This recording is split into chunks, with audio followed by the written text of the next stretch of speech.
ازيكم عاملين ايه؟ معاكم جهاد.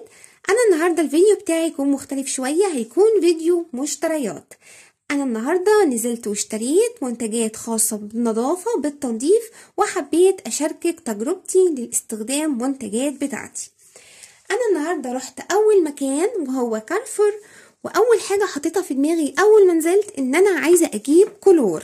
طبعا كلنا بنستخدم الكلور دلوقتي، وازازه الكلور دي موجوده في كل السوبر ماركت الكبيره وكل الاسواق ب10 جنيه. تمام. اول ما اشتريتها بجد لفت نظري هناك عرض هايل قوي، وهو ده. لقيت الباكت ده الاربع ازايز مع بعض ب29 جنيه، 4 ازايز كلور. التلاتة دول يعتبر زي بعض. اول واحد كلور بريحة اللافندر، تستخدميه بقى في الغسالة الاوتوماتيك، وتستخدميه في الغسالة العادية والغسيل اليدوي، وكمان في تنظيف الارضيات والتويلت. بيدي لمعة ونظافة هايلة جدا، وبيقضي على الجراثيم وبريحة اللافندر. الازازة التانية زيه بالظبط بريحة الليمون، واول ازازة زيها زي ده كلور ابيض عادي بدون اي ريحه يعني. تمام. معايا بقى ازازه رابعه في الباكت، ودي ازازه لونها بينك كده، ده كلور الوان بقوه الاكسجين، بيحافظ على زهوه الالوان، وكمان في نسبه كده من دوني، بيدي ريحه حلوه قوي للهدوم، وبيدي نعومه حلوه جدا للملابس.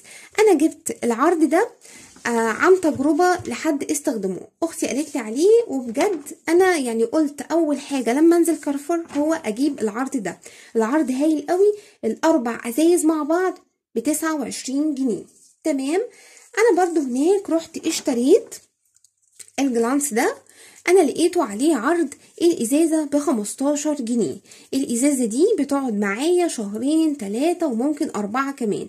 بنستخدمه بقى في الازاز بتاع السفرة، في ازاز النيش، في تلميع المرايات. بجد حلو قوي وهايل، والعرض بتاعه يعني كان كويس. الريحة بتاعته بقى المتوافرة بالخوخ والورد والليمون ونسيم البحر، ده بنسيم البحر، ريحته حلوة وعرض كويس، وبجد حلو جدا. ده تاني تجربة ليا. برضو من الحاجة اللي جربتها قبل كده وحبيت اجيبه تاني هو جرين وورلد، ده ملمع الخشب، بجد هايل قوي وحلو جدا. المنتج ده تركي بريحة الليمون. انا بستخدمه مع السفرة ومع الخشب، الدولاب بقى والخشب الموجود في اوضه النوم واوضه الاطفال. بجد حلو قوي وهايل، وبيحافظ كمان على الخشب. وممكن تستخدميه كمان مع الشنط الجلد. كتير من الناس مش بتبقى عارفه ازاي تنظف الشنط بتاعتها، الشنط الجلد. استخدمي معاهم ملمع الخشب، بجد هيرجعها لك جديده ويحافظ عليها قوي. الحاجات برضو اللي اشتريتها من هناك وكان عليها عرض هو صلصة هاينز. التلات برطمانات عاملين 25 جنيه. هاينز من افضل انواع الصلصة بالنسبة لي اللي انا بستخدمها، بجد منتج نضيف قوي وحلو. بتدي طعم مميز جدا للاكل، وكمان بيغمق لون الطماطم. بجد هايل قوي. دلوقتي الطماطم في السوق غالية ومش حلوة، واحنا مش بننزل كتير، فالصلصة هتوفر معاكي جامد جدا. يعني لازم البيت دلوقتي يكون موجود فيه صلصة. الصلصة هتوفر معاك وهتساعدك وهتسعفك، وكمان هتستخدميها في حاجات كتير قوي. التلات برطمانات عاملين 25 جنيه، وهيقعد معاكي فترة حلوة قوي. برضو الحاجات اللي بحب اجيبها وبستخدمها هو خل التفاح، بستخدمه في بعض الاكلات، وكمان بستخدمه في وصفات خاصة للشعر. بيساعد قوي على التخلص من القشرة، وان شاء الله هعمل لك فيديوهات ازاي تستخدمي خل التفاح وتدخليه في بعض الوصفات، وكمان تستخدميه في الاكل ازاي. الحاجات برضو اللي جبتها وكان عليها عرض حلو قوي هو شاور جيل فيرست لايف. انا كنت نازله اشتري من هناك صابون، فلقيت شاور الجيل ده هايل جدا. يعني الجيركن عامل 1.5 لتر، تاخدي واحد ومعاه واحد، ال3 لتر مع بعض ب20 جنيه، بريحة الورد. انا جربته اول ما جيت بصراحة حلو جدا، فتحته كده وقلت اشم ريحته وغسلت بيه ايدي، بجد خطير هايل. يعني انك يكون معاكي كده 3 لتر شاور ب20 جنيه، فده عرض هايل جدا حلو قوي. برضو من الحاجات الحلوة جدا بالنسبة لي عن تجربة واللي بستخدمه على طول، مش عشان هو تقيل شوية، هو صابون سائل وفير. الجيركن ده 4 لتر عامل 35 جنيه، ده كان عليه عرض. بجد من افضل انواع الصابون اللي انا بحب استخدمه، موفر جدا وبيقعد معايا فترة. مقارنة بقى بالانواع التانية اللي موجودة، انا جربت انواع كتير جدا، بحس ان في بعض المنتجات التانية بتسيب ريحة شوية في الاطباق، وكمان بتأثر على الايد وبتسيب ريحة مش لطيفة كمان في الايد. عايزه اقولك ان وفير حلو جدا بالنسبه لي، بريحه الليمون، مش بيأثر على الجلد خالص. بحس انه مش بيخلي ايدي خشنه، بينظف جدا وبيلمع. وانا كمان بستخدم عاده عندي كده، بحب استخدم الصابون السائل ان انا اخد في ازازه خارجيه، املى نص الازازه صابون ونص الباقي خل. ده بيساعد بقى ان احنا بنتخلص من كل الجراثيم اللي موجوده، وكمان بيدي العوم لمعه للاطباق، وبينظف حلو قوي. تمام، يعني جربي كده انك تضيفي على الصابون السائل خل، بجد هيفرق جدا في تنظيف الاطباق. الجيركن ده موفر قوي، 4 لتر بيقعد معاكي فترة كبيرة، هايل جدا، لازم تجربيه. الصابون السائل اللي موجود بره في الاسواق، اللي هو بيتباع سايب بالكيلو، انا مش هقدر اقول عليه ان هو وحش، بس بيأثر على الايد. تمام، هاتي منتج معروف ومضمون والعرض بتاعه حلو، بجد موفر وفير، هو موفر بصراحة، بريحة الليمون وحلو قوي. ده الصابون السائل بتاعي اللي انا بستخدمه. الحاجات برضو اللي جبتها وكان عليها عرض حلو قوي، بس كان بقى في سوبر ماركت خارجي كده بره. الخل ده اسمه نجمة الامير، انا جبت 4 ازايز خل، كان عليهم عرض ال4 ب12 جنيه. انا بستخدم في الاكل بتاعي خل هاينز. تمام، انا بحب منتجات هاينز جدا، لكن الخل ده لما لقيته بالعرض ده اشتريته، بصراحة حلو جدا. بستخدمه في ايه بقى؟ بستخدمه في غسل الخضار، بستخدمه في الغسالة الاوتوماتيك لما اعمل دورة تنظيف، بحب اضيفه على الصابون السائل زي ما قلتلك. بجد هايل قوي. ممكن كمان الازازه تكون جنبي كده بعد ما اخلص اكل خالص، من وقت للتاني بحب المع الرخامه بتاعتي بالدستر والخل مطهر، بجد حلو جدا، والعرض ده هايل.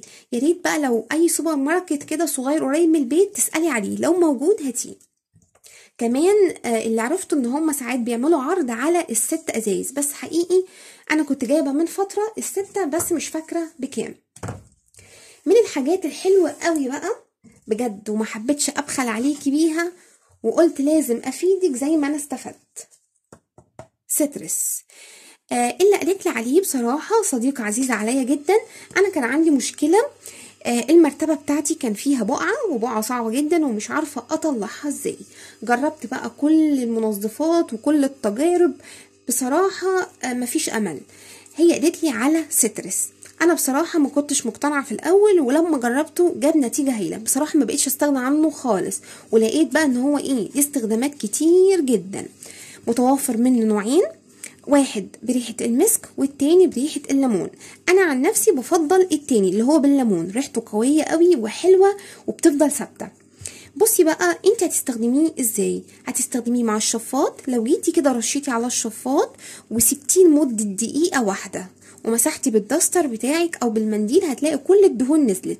ممكن كمان تحطي في الدستر بتاعك او الحاجة اللي بتستخدميها في التلميع، ترشي عليها وتمسحي السيراميك بتاع المطبخ، وتمسحي اي حته فيها دهون، هتتشال معاكي بمنتهى السهوله. هتستخدميه كمان بقى لو في بقع على المرتبه. انا المرتبه بتاعتي كانت تاكي، وبصراحه لما جربت سيترس سبته، رشيت وسبته لمده 3 دقايق، وقعدت امسح بقى بحته كده رايح جاي لمده دقيقتين، بجد البقعه راحت خالص، والمرتبه رجعت للونها الاساسي. تمام، هتستخدميه بقى في ايه؟ لو في بقعه عندك على السجاد، مانيكير بقى، بقعة زيت، اي بقعة صعبة جدا سيترس هيطلعها لك. ممكن كمان لو في بقعة على الانتريه هيطلعها، على الهدوم هيطلعها. انا جربته بصراحة على المرتبة، وجربته مع كرسي انتريه عندي، وجربته على بقعة مانيكير على السجادة، بنتي بوظت لي السجادة بالمانيكير. انا جربت سيترس بجد طلع المانيكير حلو جدا. وكمان من وقت للتاني كده بحب ارش على الدستر وبمسح السيراميك بتاعي لو في اي دهون بقى من الزيت اللي بستخدمه في القلي او اي حاجه، سهل قوي وحلو جدا بصراحة، لازم تجربيه. انا ما حبيتش ابخل عليكي بالمعلومة، لازم تجربيه وتجيبيه. انا مش متذكرة سعره كام، بس هو موجود في الاماكن اللي بتبيع منتجات التنظيف والصابون السائل، هتلاقيه. قولي له عايزة سيترس، هتلاقيه موجود. انت بقى من قدام كده بصي، هتلاقي عليه حاجة كده موجودة شبكة كده من قدام، دي لو رشيتي هتلاقيها تطلع رغوة، ولو فتحتيها بالشكل ده هترش بخاخ عادي. الازازة حلوة وكبيرة وموفرة وهتقعد معاكي وقت. بصي، لجميع الاسطح والمفروشات، بيشيل البقع حلو جدا، انا ما بقدرش استغنى عنه، لازم تجربيه. بس يا ريت تبعدي بقى عن انا بصراحة يعني عشان برضو ما اكونش قلتلك معلومة غلط، انا ما جربتوش على عيون البوتاجاز. انا كنت مجربة منتج قبل كده باور، واكيد كلنا عارفينه. بصراحة بوظ لي عيون البوتاجاز، خلاها لونها بقى غامق ومش لامع زي الاول. انا سيترس ما جربتش، فيا ريت تبعدي برضو عن عيون البوتاجاز، لا يكونوا زي باور، بس هو افضل بكتير. وبكده اكون الفيديو بتاعي خلص، ويا رب اكون افدتك النهارده بالفيديو بتاعي. واتمنى انك تجربي المنتجات اللي قلتلك عليها، اللي عليها اوفر دي، هتوفر معاكي جدا وهتساعدك جدا. ويا ريت لو فيديو النهارده عجبك ما تنسيش تعملي شير كتير للفيديو عشان كلنا نستفاد من بعض. وان شاء الله اشوفك في فيديو تاني جديد، وما تنسيش تسيبيلي كومنت ولايك على الفيديو. باي باي.